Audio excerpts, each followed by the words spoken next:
Assalamu dear student. Today our topic is accounting equation. Dear student, before it we solved the exercise of fundamental accounting principle, the book which is written by Lawson. Today we start the solution of problem of the fundamental accounting principle written by Lawson. First of all, we start the problem first and we solve the problem which are related to accounting equation, which are related to income statement, and which are related to on equity, and which are related to cash flow. Dear student, आज हम fundamental accounting principal के अंदर जो कि हमारा first chapter है, आज हम आपको उसके जो प्रॉब्लम है वो सॉल्व करवाते हैं। तो डियर स्टूडेंट्स, इसके अंदर हम ये देखेंगे कि हमारे पास जो क्वेश्चन दिए गए हैं जो हमने स्टूडेंट को सॉल्व करवाने हैं, तो हम वो देखेंगे ताकि स्टूडेंट के कंसेप्ट जो हैं वो क्लियर हो जाए। डियर स्टूडेंट, हमारे पास ऐसे स्टूडेंट जिन्होंने बीएस प्रोग्राम में एडमिशन लिया, जिन्होंने बीएस अकाउंटिंग फाइनेंस में एडमिशन लिया, जिन्होंने बीबीए में एडमिशन लिया या एमबीए में एडमिशन लिया और बीकॉम में एडमिशन लिया, डियर स्टूडेंट, उनसे जो रिकमेंडेड बुक है वो है fundamental accounting principle which is written by Lawson. Dear student, आज हम आपको वो प्रॉब्लम हल कराते हैं जो कि एक स्टूडेंट के कंसेप्ट को क्लियर कर सकें। तो इसके अंदर डियर स्टूडेंट हम देखेंगे कि हमारे पास प्रॉब्लम नंबर 1-3 है। तो जब हम 1-3 प्रॉब्लम के बारे में बात करते हैं तो हमारे छोटे छोटे प्रॉब्लम है, एक छोटे छोटे कंसेप्ट हैं जो हम आपको क्लियर कराएंगे और उसके बाद हम आपको एंड में एक ऐसा प्रॉब्लम क्लियर कराएंगे जिसके अंदर तमाम के तमाम पॉइंट आपको क्लियर हो जाएंगे। तो डियर फ्रेंड्स, के अंदर हम ये देखते हैं कि हमारा एक छोटे से टॉपिक है, हम ये देखते हैं कि the following of selected financial information of welders companies for the year ended December 31st 2005, revenue 65,000 है, expenses 50,000 है।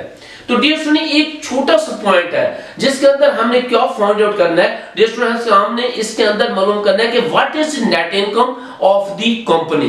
तो डियर स्टूडेंट, इसके अंदर हमारे पास दिया गया कि हमारे पास रेवेन्यू दिया गया है और उसके अलावा हमारे पास एक्सपेंस दिया गया है। हमने ये कैलकुलेट करना है कि नेट इनकम क्या है। डियर स्टूडेंट, एक सिंपल एक स्टूडेंट, एक मैट्रिक स्टूडेंट, ये एक ऐसा स्टूडेंट जो कि थोड़ा सा भी समझ कोई रखता है वो ये स्टूडेंट ये कैलकुलेट कर सकता है कि हमारी ऑर्गेनाइजेशन या फर्म या हमारे बिजनेस की टोटल रेवेन्यू कितनी है और उसका टोटल एक्सपेंस कितना है। तो डियर स्टूडेंट, वो आसानी से हमारा नेट इनकम जो है वो कैलकुलेट कर सकता है। तो डियर स्टूडेंट, जिसको हम इसको सॉल्व करते हैं तो ये देखते हैं कि हमारे पास वेल्डर्स एनर्जी कंपनी है।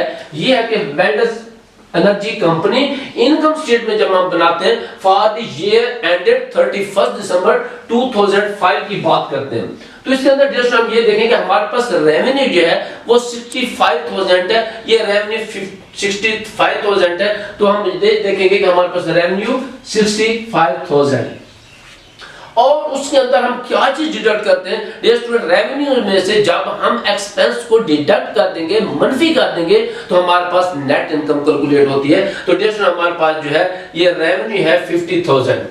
तो 50,000 को जब हम डिडक्ट करेंगे रेवेन्यू में से तो हम क्या कैलकुलेट करते हैं, हम नेट इनकम कैलकुलेट करते हैं। तो डियर स्टूडेंट, हमारे पास एक्सपेंस जो है वो 50,000 है और इसके अलावा जब हम रेवेन्यू में से एक्सपेंस मनफी कर देंगे डियर स्टूडेंट तो हमारे पास क्या आ जाएगा, हमारे पास नेट इनकम आ जाती है। तो डियर स्टूडेंट, हमारे पास 15,000 जो है वो हमारी नेट इनकम है।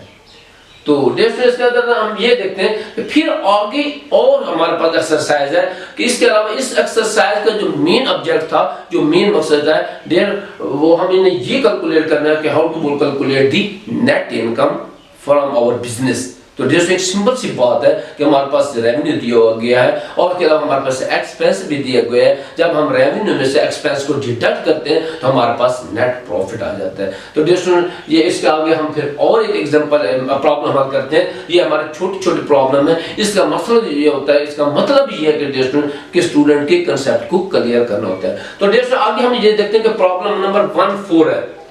जब हम 1.4 की बात करते हैं डियर स्टूडेंट, इसके अंदर हम ये देखते हैं the following is selected financial information from Amco as the December 31 2005। तो डियर स्टूडेंट, हमारे पास एमको कंपनी है, तो इसके अंदर हम ये देखते हैं कि एमको जो है, इसके हम क्या काम करते हैं कि हमने इसके अंदर ये देखते हैं कि हमारे पास लायबिलिटीज दी हुई है कि लायबिलिटीज कितनी है 34,000 है। फिर इसके आगे हम इक्विटी देखते हैं 56,000 है। फिर आगे देखते हैं कि हमारे पास एसेट जो है वो 90,000 है। तो डियर स्टूडेंट, इसके अंदर हम क्या कैलकुलेट करते हैं, इसके अंदर हम कैलकुलेट करेंगे कि what is the balance sheet of the Emco. तो जिस इसके अंदर हम ये देखें कि हमारे पास एसेट और लायबिलिटी, जस्ट स्टूडेंट को इतना बताना है कि हमारे पास एसेट जो होती है इक्वल टू लायबिलिटीज होती है। तो हमारे पास क्रेडिट साइड जो होती है लायबिलिटीज प्लस इक्विटी होती है, तो वो दोनों साइड आपस में टैली करती हैं, बराबर करती हैं, बराबर है। जब हम कोई बैलेंस शीट किसी भी फर्म या किसी भी ऑर्गेनाइजेशन की बैलेंस शीट बनाते हैं स्टूडेंट, उसके अंदर अगर डेबिट साइड और क्रेडिट साइड दोनों आपस में टैली करते हैं, इट मींस कि आपकी तमाम फाइनेंशियल इंफॉर्मेशन है दैट आर करेक्ट, वो ठीक है। जब आप जो भी आपने फिगर लिए हैं अपने एसेट और लायबिलिटीज या ऑन आप कैपिटल या इक्विटी ऑन इक्विटी जो होती है वो आपकी ठीक है, अगर दोनों साइड आपकी टैली हो जाते हैं। तो डिफरेंस के अंदर हम ये हमारे पे ये इंफॉर्मेशन दी गई है, ये एक छोटी सी इंफॉर्मेशन है, जस्ट आपका कंसेप्ट क्लियर करना है कि हमारे पास लायबिलिटीज दी गई है, हमारे पास ऑन इक्विटी दी गई है, फिर हमारे पास एसेट भी दिया गया है। तो डिफरेंस हम क्या कैलकुलेट करेंगे, हम कैलकुलेट करेंगे बैलेंस शीट। तो जैसे ये एमको कंपनी हमारे पास ये 1.4 जो हमारे पास प्रॉब्लम हम सॉल्व कर रहे हैं, तो हमारे पास एमको कंपनी है, हम बैलेंस शीट बना रहे हैं और उसके बाद फॉर द एंडेड December 31 2005 आ जाता है। तो जैसे इसके अंदर हम ये देखते हैं कि एसेट हमारे पास डेबिट साइड जो है, हमारा एसेट जो है वो 90,000 दिया गया है और हम 90,000 डेबिट साइड पे हम ये हमारे पास 90,000 है एसेट जो है, ये हम डेबिट साइड पे इसको हमने इंटर किया, हमारे पास एसेट है, ये हमारे पास एसेट 90,000 आ जाता है। तो डिस्ट्रीब्यूशन इसके बाद हम ये देख रहे हैं हमारे क्रेडिट साइड पे लायबिलिटीज है 34,000 है, लायबिलिटीज हमारी 34,000 है। तो उसके अंदर हम क्या करेंगे, फिर हम इक्विटी को जमा कर देंगे कि हमारी लायबिलिटी 34,000 प्लस इक्विटी जो है 56,000 है। तो इसको हम क्रेडिट साइड पे लिखते हैं। तो ये देखेंगे हमारे पे इक्विटी जो है वो 56,000 है और उसके बाद लायबिलिटी जो है वो 34,000 है। तो डिस्टेंस जब हम दोनों को कैलकुलेट करते हैं, दोनों का जब हम जमा करेंगे तो हमारे पास क्या आ जाएगा, वो 90,000 आ जाते हैं डिस्टेंस। जब हम एसेट की साइड कैलकुलेट करते हैं तो 90,000 आ जाता है। जब हम लायबिलिटीज के अंदर क्रेडिट साइड जब हम बैलेंस शीट की जो टोटल करते हैं वो भी 90,000 आ जाता है। इट मींस कि डेबिट और क्रेडिट साइड जो है दोनों इक्वल है बैलेंस शीट की। तो जिसमें हमारा मेन ऑब्जेक्टिव था वो हमने एसेट और लायबिलिटीज के दोनों साइडों को टैली करना था। तो इस तरीके से हम जब देखते हैं कि 90,000 हमारे डेबिट साइड आ जाता है और 90,000 हमारा जो है क्रेडिट साइड आ जाता है, दोनों साइड आपस में टैली करती हैं। तो दोस्तों इसलिए कि ये बैलेंस शीट जो फिगर है ये एक्यूरेट है, ठीक है दोस्तों। इसके बाद हम इसे आगे देखते हैं। हमारे पास प्रॉब्लम नंबर है 1.5, ये हमारे पास 1.5 है। तो दोस्तों इसके अंदर हम देखते हैं कि what is cash flow. We define the cash flow student के all the amount which is received and all those amount which we paid to any client to any customer for our in our business. तो डे student कुछ हमारे business के अंदर ऐसे होते हैं कि जो हम डीलिंग के दरमियान किसी को हम पैसे दे रहे होते हैं और किसी से हम ले रहे होते हैं, किसी से हमें किसी को पेमेंट करनी होती है, कहीं से हमको रसीट्स होती हैं। तो डे स्टूडेंट हम कैश फ्लो के अंदर हम ये देखते हैं कि हमारे कैश की जो सर्कुलेशन है वो किस पोजीशन में है और इसके जो प्रोसीजर होते हैं इसको हम कैश फ्लो कहते हैं। आया स्टूडेंट, हम देखते हैं कि कैश फ्लो हम किस तरीके से कैलकुलेट करते हैं। तो जो इसके अंदर ये देखते हैं the following selected financial information of Trimark for the year ended 31 December 2005। Dear student हमारी एक कंपनी है ट्राईमार्क कंपनी है, तो उसके अंदर हम फाइनेंशियल स्टेटमेंट जो है उसकी कैलकुलेट करते हैं। ये एक छोटी सी एग्जांपल में दी गई है। तो इसके अंदर हम ये देखेंगे कि ऐसी अमाउंट जो हमने कैलकुलेट यहाँ करनी है कि कौन कौन सी अमाउंट हमने पेमेंट की और कौन कौन सी हमने रिसीव की, हमारा कैश फ्लो की पोजीशन क्या है। तो डिस्ट्रीब्यूशन के अंदर हम ये देखते हैं कि cash use by investing activities, कि इन्वेस्टिंग एक्टिविटीज जो है वो हमने 3000 जो है वो इन्वेस्ट किया है, हमने पे किया, कुछ ना कुछ चीज बिजनेस के लिए हमने उसको पे किया। तो डिस्ट्रीब्यूशन उसके बाद हम ये देखते हैं कि हमारे पास आगे हम cash use by financial activities 3800। अब हम आगे देखते हैं कि कैश फ्रॉम ऑपरेटिंग एक्टिविटीज 7000। ये देखिए 7000 है जो हमें कैश जो है वसूल हुआ, मुख्तलिफ हमने एक्टिविटीज की हैं वहां से हमें कैश वसूल हुआ वो 7000 है। फिर हम देखते हैं कि वो कहते हैं कि कैश दिसंबर 2004, जब हम कैश 2004 की बात करते हैं तो हमारे पास 3300 जो है वो स्टॉक था, जो कि हमने प्रीवियस ईयर पे जब देखते हैं, प्रीवियस ईयर के एंड में हम देखते हैं कि उसमें उस वक्त बैलेंस हमारे पास 3300 था। तो इस साल देखेंगे कि हमारे पास कैश का फ्लो कितना है, हमारे पास कितना कैश है। तो डियर स्टूडेंट इसके अंदर हम ये देखते हैं कि हमने ये छोटी सी एग्जांपल है, इसके अंदर हमने ये देखना है कि कैश हमने कौन कौन से पे किया। डियर स्टूडेंट हमने investing activities, cash used by investing activities, ये हमने कैश पे किया। फिर हम देखते हैं कि cash used by financial activities, ये हमने कैश पे किया। और उसके बाद हम देखते हैं कि कैश फ्रॉम ऑपरेटिंग एक्टिविटीज, जो हमने मुख्तलिफ एक्टिविटीज परफॉर्म की हैं उससे जो हमें कैश वसूल किया वो 70,000 है, वो 7000 है। तो डियर उसके अंदर हम फिर देखते हैं जो प्रीवियस साल था, जो पिछला साल 2004 था, तो उसके एंड में हमारे पास जो बैलेंस था कैश का वो 3000। डियर स्टूडेंट कैश फ्लो के बारे में बात कर रहे थे। कैश फ्लो के अंदर हम ये देख रहे थे कि हमारे पास कैश की पोजीशन जो है वो क्या है। तो हमने ये देखा, अब हमने कैलकुलेट करना है कि हमारे पास मेन ऑब्जेक्ट जो है, हमारे जो मेन मकसद जो है वो हमने ये कैलकुलेट करना है कि दिसंबर 2005 को, दिसंबर के आखिर में डियर स्टूडेंट हमारे पास बैलेंस कितना है। कैश फ्लो के दरमियान हमने फाइंड आउट करना है कि दिसंबर में हमें जो दिसंबर 31 है 2005 उसके एंड में हमारे पास बैलेंस कितना है, कैश है हमारे पास कितना है। तो डिस्टेंस के अंदर हम ये देखते हैं कि अब हमारे पास प्राइम मॉल कंपनी है, ये हमारे कंपनी है, इसके हमने कैश फ्लो तैयार करनी है। Statement of cash flow, statement of cash flow है। फिर क्या है कि हमारे पास फॉर एंडेड ईयर दिसंबर 31 2005, तो 2005 की बात करते हैं तो ये हमारे पास जो है इसके अंदर हम कैश फ्लो करते हैं। तो डिस्ट्रीब्यूशन सबसे पहले हम ये देखेंगे कि जो हमें कैश वसूल हुआ, हमने मुख्तलिफ एक्टिविटीज की, एक्टिविटीज से जो है हमने ऑपरेटिंग एक्टिविटीज जो की हैं डिस्ट्रीब्यूशन, जो हमने छोटे मोटे काम किए जिससे हमें पैसे वसूल हुए, हम फिर सबसे पहले हम वो कैलकुलेट करेंगे डिस्ट्रीब्यूशन। तो हमारे पास ये देखें कि कैश फॉर ऑपरेटिंग एक्टिविटीज 7000, ये हमारे पास सबसे पहले हम ये लिखेंगे कि हमारे पास है कैश फॉर ऑपरेटिंग एक्टिविटीज 7000।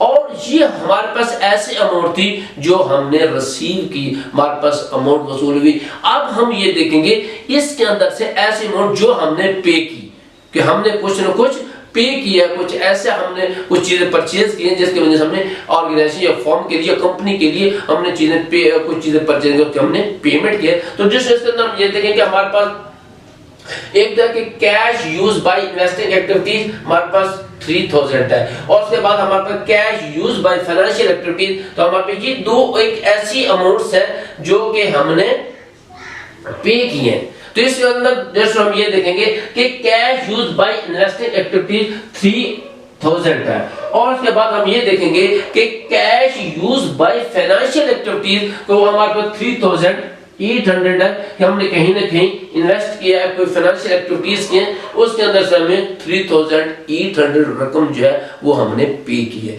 3000 भी पे किया, और उसके बाद इन्वेस्टिंग एक्टिविटीज में और फाइनेंशियल एक्टिविटीज में 3800 हमने वो पे किया। इस तरीके से हम जब देखते हैं कि हमारे पास 6800 टोटल अमाउंट हमने पे की और हमारे पास 7000 जो है वो रिसीव हुआ है, इट मींस के 200 जो है हमारे पास प्लस में अमाउंट है, जो हमारे पास अमाउंट है वो 200 है। तो डिस्टेंस के अंदर हम ये देखते हैं कि हमारे पास टोटल अमाउंट जो हमने पे की 6800, ये देखिए कि हमारे पास 6800 जो है वो हमने अमाउंट पे किया है, और हमारे पास जो हमारे पास 7000 जो अमाउंट थी, ये हमारे पास 7000 है। इस तरीके से हम ये कहते हैं कि हमारे पास नेट इंक्रीज इन कैश, कि कैश जो हमारे पास इंक्रीज हुआ वो 200 सॉरी कि 200 जो है कैश इंक्रीज हुआ है डियर स्टूडेंट, कि हमारे पास एक्टिविटी जो हमें कैश मिला 7000 रुपए, और जो हमने कैश पे किया है वो 6800 जो है हमने कैश पे किया है। तो इस तरीके से हमारे पास नेट इंक्रीज इन कैश जो है वो 200 हुआ है, 200 है डियर स्टूडेंट। फिर आगे देखते हैं कि वो कहते हैं कि हमारे पास बैलेंस जो है वो कैश दिसंबर 31 2004 को जो हमारे पास कैश है वो 3300 है।